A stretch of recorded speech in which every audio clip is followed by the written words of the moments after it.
I'm gonna go over every bad decision made in Paranormal Activity and explain what I would do differently. Before any mistakes actually happen, there are two things we learn. Katie lets Mika know she has a ghost or something attached to her, and Mika doesn't take this seriously at all. This leads us to our first mistake. This psychic named Dr. Fredericks comes over and lets them know that this is not a ghost, but a demon, meaning this is serious and nothing to play around with. He also lets them know that this is 100% attached to Katie and will not leave her alone till it has her. Then the most important thing, he tells them not to anger or mess with this demon because this will make it stronger. He then leaves after giving them the phone number of a demonologist. Now the reason this is a mistake is because Mika takes none of these warnings seriously whatsoever. Mika is gonna go on to break every single rule Dr. Fredericks just gave them. If this was me, after hearing these warnings, I'm throwing the camera in the trash can and being super nice to Mr. Demon. Also, as soon as Dr. Fredericks leaves, I'm calling Dr. Avery's a demonologist and begging him to come as soon as possible. Unfortunately, Mika is an egotistical weirdo and he is most definitely not calling Dr. Avery's. Now, while this is 100% Mika's fault, I think Katie could have definitely gone behind Mika's back and called Dr. Avery's regardless of his gaslighting. We then get proof of how non-serious Mika thinks this demon is. So he recorded them sleeping and got full proof of the door moving, and he says, "That's so awesome." I don't know how that's awesome. That's terrifying. After seeing this though, Mika does something a little smart, but not fully. He starts researching demons, but not in the way he should be. He's reading up on demon history and what they are. While it's smart to understand demons, he isn't researching how to stop them at all, and he never does throughout the entire movie. I think this is really dumb, especially because this man has a full-on computer. He could have researched actual weapons he could use against the demon. Holy water, salt, scripture, crosses, iron, etc. Also, side note, Mika is an atheist, and we know this because he makes fun of Dr. Fredericks and Dr. Avery's, calling them Jesus freaks. While this 100% explains why he never uses religious weapons against the demon, I just feel like with the proof he gets of this demon throughout this movie, it should convert him into some sort of religion, right? Also, why not just try? Anyways, we then watch Mika tell the ghost, "Hey, we haven't had anything interesting happen in a while. You scared? You're worthless." Straight up antagonizing the demon. Even Katie clocks him on this, telling him to stop. So obviously what you do here differently is not antagonizing the demon. After this, the demon gives a little more action, making a loud thud downstairs along with shaking the chandelier. Mika though thinks this isn't enough and tells Katie he wants more action. She tells him they shouldn't be messing with this and shouldn't have the camera, and he says, "Nah, we have it documented, we'll be fine." Probably the dumbest sentence I've ever heard. Once again, Katie is being smart, listening to Dr. Fredericks, and Mika is being an idiot. We then go on to the next mistake made by Mika. He decides to do an EMP session with the demon, using a microphone to try to talk to it. This is dumb and is pretty much allowing the demon in. Any form of communication with the demon is always bad. I don't recommend it. Now, Mika doesn't get a clear answer from the demon. He gets this weird mumble in a weird language, but it makes him now want to genuinely try talking to it, since it kind of answered him, which is gonna lead to a Ouija board session, but we are not there yet. We are now on night 15, which is so stupid. I can't believe Katie has let it go on this long and not just call Dr. Avery's herself, but don't worry, it will go on longer. So this night is pretty odd. Katie stands up, stares at Mika for hours, then just walks downstairs and sits herself outside. This could easily be signs of early possession, but it could also be sleepwalking. Anyways, Mika goes downstairs, sees her outside, and she's acting really weird and talking funny. And so he starts to go upstairs to get her a blanket and hears a loud thud from upstairs, which obviously can't be either of them. So he barges up in that room thinking he all big and bad, no fear in the world. If I heard that, I'm going right back outside and chilling with Katie. There's no way I go upstairs. Mika then shows Katie the footage of her acting all weird, and she doesn't remember any of it, and also explains this isn't normal and has never happened before, which kinda rules out sleepwalking. And believe it or not, Mika knows this. He says it's just trying to scare us, meaning he knows that this was the demon's doing, and for some reason this does not freak him out at all. He says, just stay strong. I think Mika deserves Hall of Fame dumbest horror movie character. Mika should be taking this seriously. Possession is not normal. It's terrifying. This demon is obviously powerful, and this is not even full power. But guess what Mika does? He pulls out the Ouija board. Yeah, by the way, he promised Katie he wouldn't do this, but he's doing it. She does stop him from playing it though, and they leave. But while they were gone, the Ouija board set on fire and moved by itself. Now, the first mistake here is obviously playing with a Ouija board, but the real biggest mistake is that Mika didn't research anything on how to play with a Ouija board. One of the most crucial rules of playing with a Ouija board is saying goodbye. Mika never said goodbye. He practically just opened a door for the demon with open arms. Extremely dumb. Also, the Ouija board, like I said, set on fire. You would think, okay, now Mika knows how dangerous this demon is. Nope. He still believes that with a camera, 2 hands, and confidence, he can destroy this demon. It's so stupid.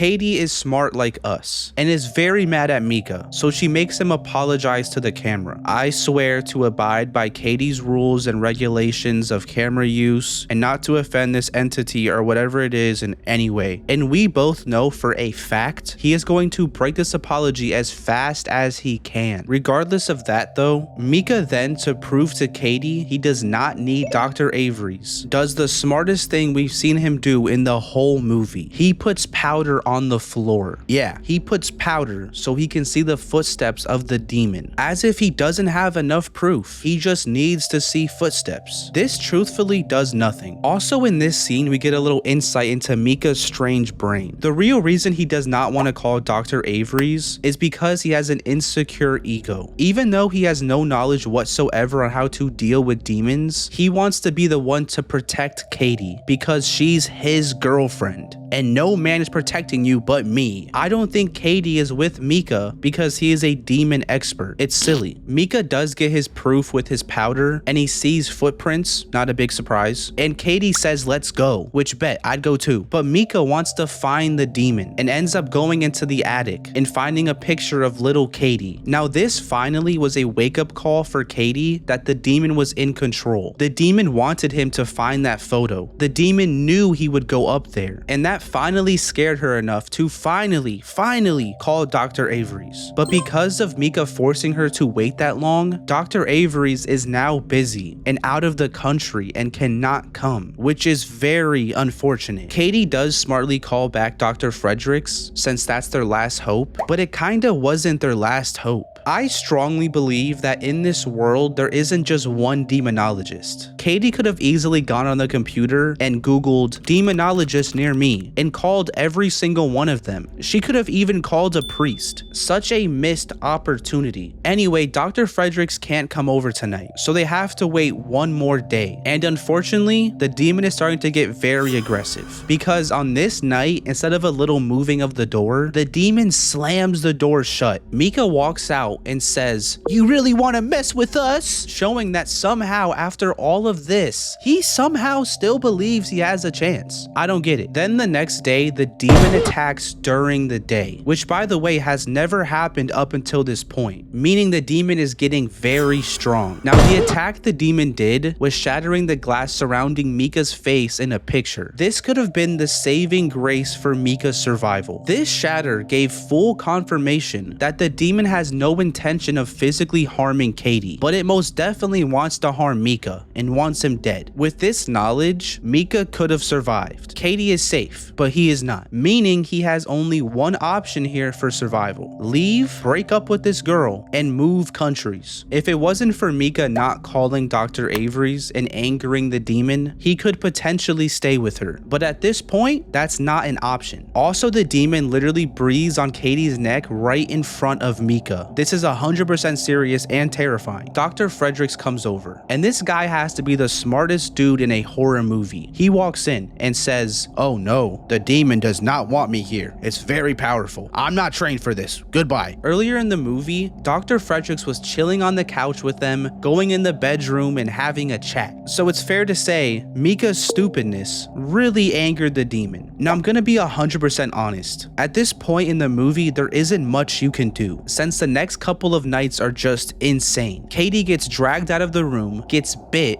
and starts acting weird. Also, Katie wants to leave, and then all of a sudden wants to stay. Obviously, Katie is possessed. So this is Mika's literal last window of survival. He needs to leave her now. But he doesn't and dies. And that's it. How you survive this movie is not being dumb and take a demon seriously. Thank you. Bye.